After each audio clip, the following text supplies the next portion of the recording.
Chapitre 20. Ce qui arriva sur mer. À Candide et à Martin.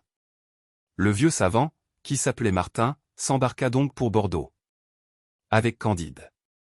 L'un et l'autre avaient beaucoup vu et beaucoup souffert.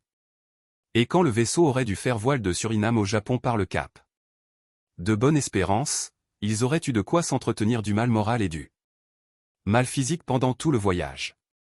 Cependant Candide avait un grand avantage sur Martin, c'est qu'il espérait toujours revoir mademoiselle Cunégonde, et que Martin n'avait rien à espérer. De plus, il avait de l'or et des diamants, et quoi qu'il eût perdu sang.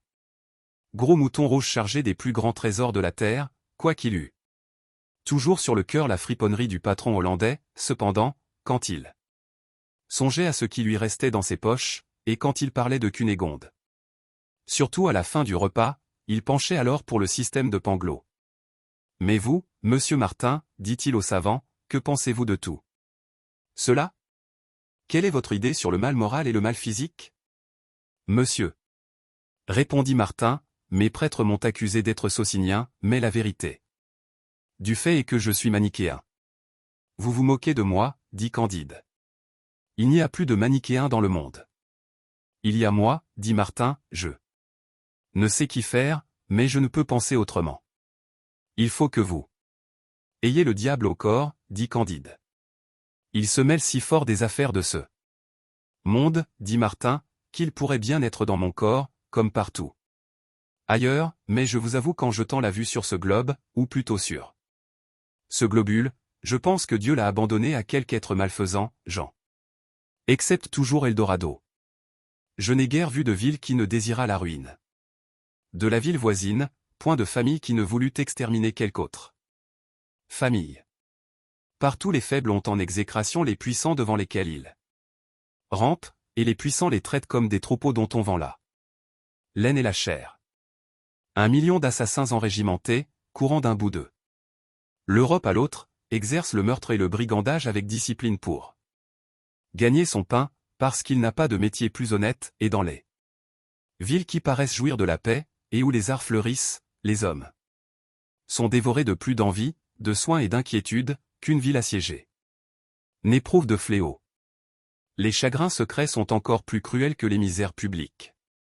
En un mot, j'en ai tant vu et tant éprouvé que je suis manichéen.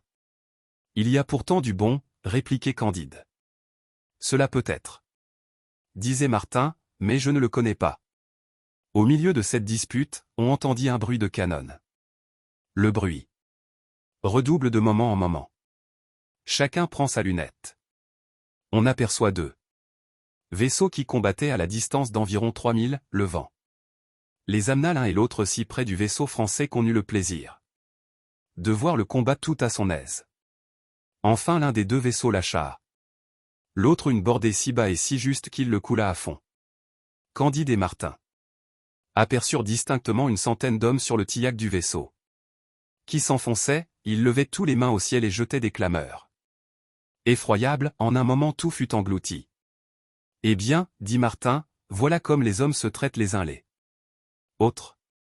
Il est vrai, dit Candide, qu'il y a quelque chose de diabolique dans cette affaire. En parlant ainsi, il aperçut je ne sais quoi d'un rouge éclatant qui nageait auprès de son vaisseau.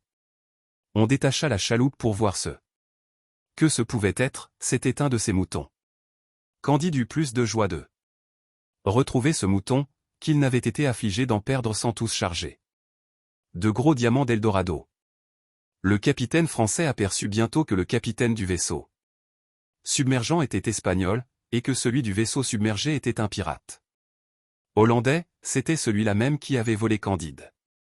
Les richesses immenses dont ce scélérat s'était emparé furent ensevelies avec lui dans la mer, et il n'y eut qu'un mouton de sauvé.